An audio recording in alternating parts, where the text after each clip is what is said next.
Assalamualaikum warahmatullahi wabarakatuh. Perkenalkan, kami dari kelompok 4 akan memaparkan materi mengenai musyawarah para pendiri bangsa dalam merumuskan Pancasila dan Undang-Undang Dasar Negara Republik Indonesia tahun 1945 serta akomodasi perbedaan kepentingan untuk kemajuan bangsa dan negara Indonesia. Pancasila adalah ideologi dan falsafah bangsa dan negara Indonesia.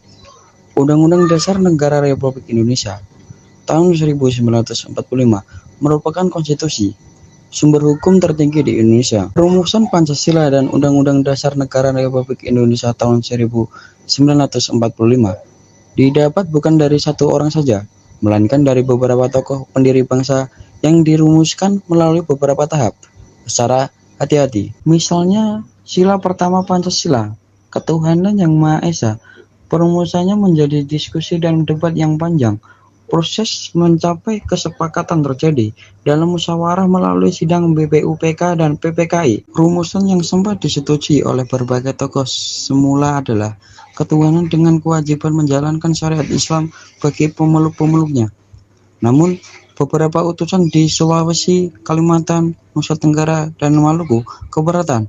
Akhirnya, rumusan tersebut berubah menjadi ketuhanan yang Maha Esa yang disepakati setelah diskusi dengan 4 tokoh muslim, yaitu Kasman Sungodimedjo, Wahid Hasyim, Ki Bagus Hadikusumo, dan Teguh Muhammad Hasan dalam sidang PPKI 1 18 Agustus 1945 demi persatuan dan kesatuan perubahan dilakukan. Musyawarah di antara para pendiri bangsa tidak serta-merta berjalan mulus.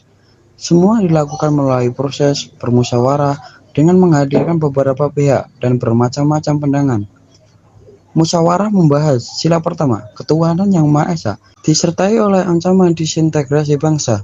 Namun, pada akhirnya semua bermufakat untuk meletakkan persatuan dan kesatuan di atas ego dan kepentingan semua pihak. Undang-Undang Dasar Negara Republik Indonesia tahun 1945 sejarahnya lebih dinamis, mengalami perubahan, bukan hanya bunyi pasal dan artinya, tetapi juga nama dan isinya. Dari Undang-Undang Dasar 1945 menjadi Undang-Undang Dasar RIS, Undang-Undang sementara, dan kembali lagi menjadi Undang-Undang Dasar 1945 pada tahun 1959 melalui dekret Presiden pada tahun 1999 sampai 2002 setelah melalui musyawarah MPR, Majelis Pemusyawarahan Rakyat, banyak perubahan isi Undang-Undang Dasar 1945. Istilah yang dipakai juga menjadi Undang-Undang Dasar Negara Republik Indonesia tahun 1945, disingkat menjadi UUD NRI tahun 1945. Rumusan 1 Muhammad Yamin. Usulan lisan 1. Peri kebangsaan, 2. Peri kemanusiaan, 3. Peri ketuhanan, 4. Peri kerakyatan, 5. Kesejahteraan rakyat. Sedangkan usulan tertulis 1. Ketuhanan yang Maha Esa, 2. Kebangsaan Persatuan Indonesia, 3. Rasa kemanusiaan yang adil dan beradab, 4. Kerakyatan yang dipimpin oleh hikmat kebijaksanaan dalam permusyawaratan perwakilan, 5. Keadilan sosial bagi seluruh rakyat Indonesia. Rumusan kedua, Supomo. 1. Persatuan, 2. Kekeluargaan, 3. Keseimbangan lahir dan batin, 4. Musyawarah, 5. Keadilan rakyat. Rumusan ketiga, Insinyur Soekarno. Terdapat 3 rumusan, yaitu A. Rumusan Pancasila. 1. Kebangsaan Indonesia, 2. Internasionalisme atau peri kemanusiaan, 3. Mufakat atau demokrasi, 4. Kesejahteraan sosial, 5. Ketuhanan yang berkebudayaan. B. Rumusan Trisila. 1. Sosionasionalisme, 2. Sosiodemokrasi, 3. Ketuhanan. C. Rumusan Ekasila. 1. Gotong royong.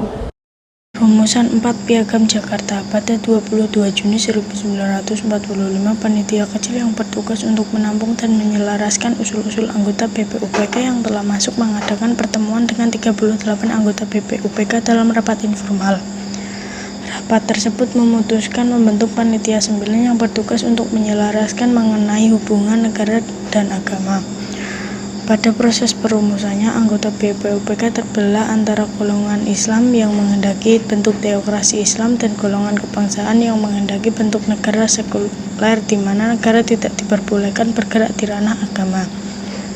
Persetujuan di antara dua golongan tersebut tercantum dalam dokumen rancangan pembukaan hukum dasar dan disebut Piagam Jakarta. Rumusan rancangan dasar negara ada di akhir paragraf keempat dari dokumen rancangan pembukaan hukum dasar. 1. Ketuhanan dengan kewajiban menjalankan syariat Islam bagi pemeluk-pemeluknya. 2. Kemanusiaan yang adil dan beradab. 3. Persatuan Indonesia. 4. Kerakyatan yang dipimpin oleh hikmat kebijaksanaan dalam permusyawaratan perwakilan. 5. Keadilan sosial bagi seluruh rakyat Indonesia. Rumusan 5 BPUPK. Pada sidang kedua BPUPK tanggal 10-17 Juli 1945, dokumen Piagam Jakarta dipecah dan diperluas menjadi dua buah dokumen berbeda, yaitu Declaration of Independence berasal dari paragraf 1-3 yang diperluas menjadi 12 paragraf, dan pembukaan berasal dari paragraf 4 tanpa perluasan sedikitpun. Hasil rapat pleno BPUPK tanggal 14 Juli 1945 yaitu dengan menghilangkan kata serta dalam sub anak kalimat terakhir. Rumusan dengan penomoran utuh. 1. Ketuhanan dengan kewajiban menjalankan syariat Islam bagi pemeluk-pemeluknya. 2. Menurut dasar kemanusiaan yang adil dan beradab. 3. Persatuan Indonesia. 4. Dan kerakyatan yang dipimpin oleh hikmat kebijaksanaan dalam permusyawaratan perwakilan. 5.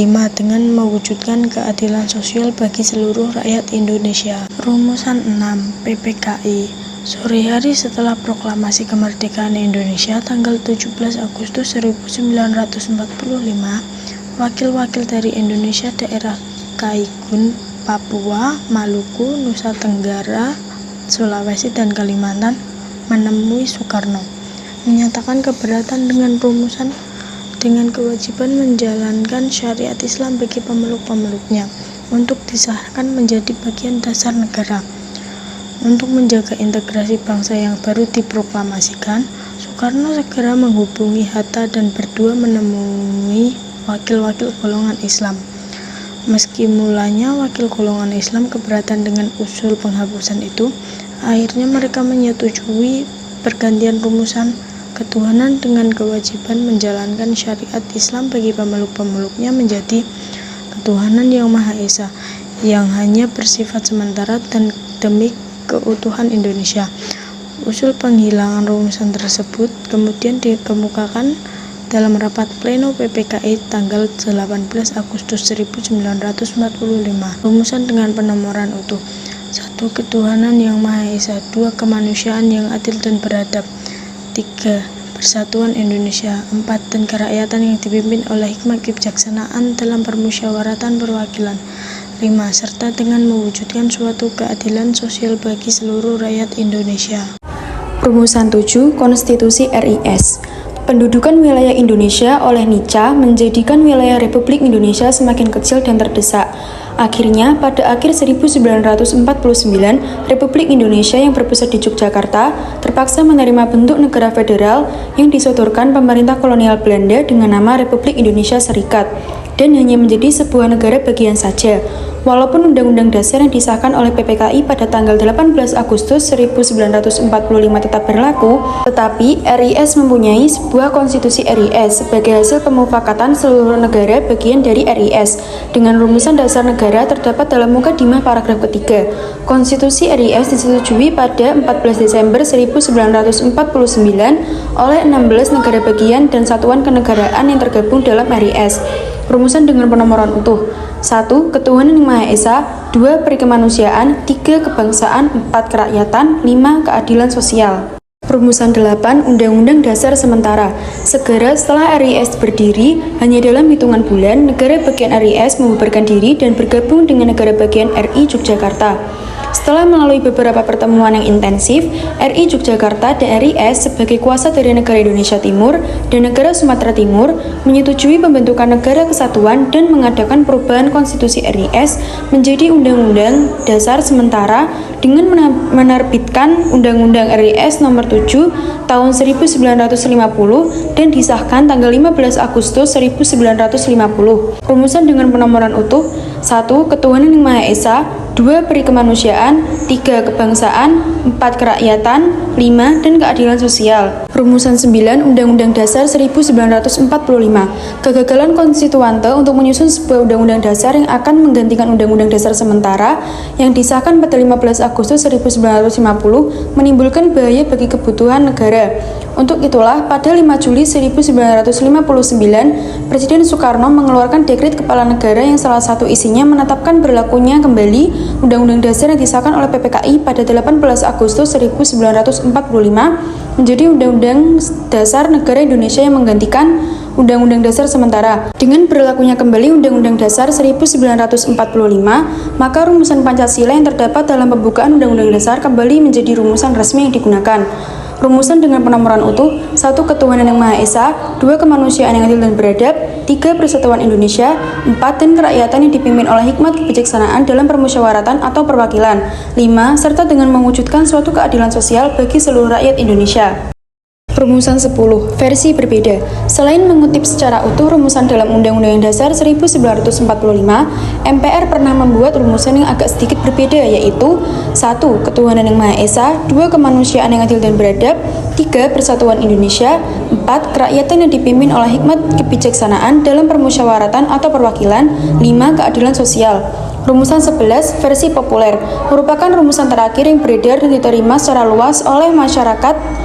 Rumusan ini pada dasarnya sama dengan rumusan dalam Undang-Undang Dasar 1945, hanya saja menghilangkan kata dan serta frasa serta dengan mewujudkan suatu pada subanak kalimat terakhir.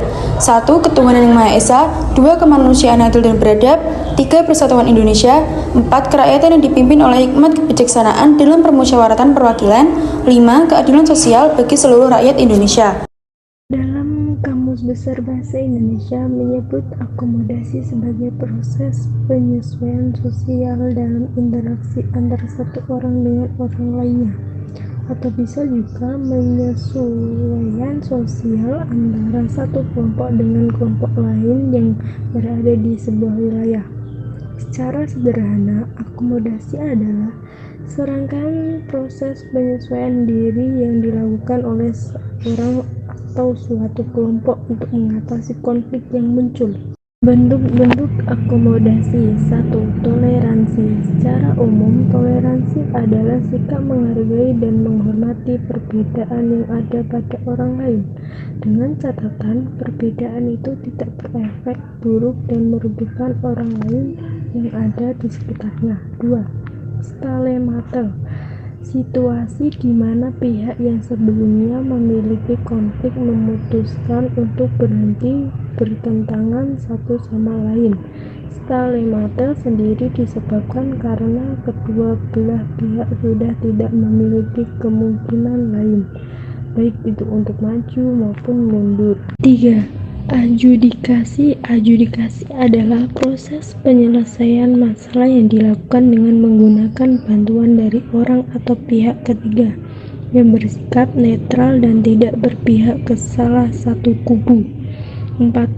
Koersi. Perdamaian ini dilakukan bukan semata-mata karena kedua belah pihak ingin berdamai, tetapi karena ada paksaan yang muncul dan membuat mereka tidak memiliki pilihan lain selain berdamai. 5. Kompromi. Kompromi merupakan bentuk akomodasi di mana pihak yang berkonflik berusaha mengurangi tuntutan untuk menciptakan sebuah perdamaian. 6. Arbitrasi. Ketika kompromi berjalan buruk, maka kedua belah pihak membutuhkan orang ketiga yang bertugas sebagai penegak di antara keduanya. Pihak atau orang ketiga ini dikenal dengan istilah arbitrasi. Pihak ketiga ini biasanya dipilih dan dipercaya oleh kedua belah pihak yang bertikai. Sebagai penegak, pihak ketiga harus bersikap netral. 7. Mediasi. Mediasi adalah proses penyelesaian konflik dengan cara perundingan. Pihak yang berkonflik akan bertemu di suatu tempat yang sudah ditentukan untuk berunding. Tidak hanya dihadiri oleh pihak yang berkonflik, mediasi juga dihadiri oleh pihak ketiga yang bertugas untuk memastikan bahwa perundingan dapat berjalan dengan baik. Sebuah mediasi dapat dianggap berhasil jika kedua belah pihak mencapai kesepakatan tertentu untuk menghasilkan perdamaian. 8. Konsiliasi. Di tahap ini kedua belah pihak yang berkonflik sudah mencapai kesepakatan dan memutuskan untuk berdamai tanpa ada paksaan dari pihak manapun.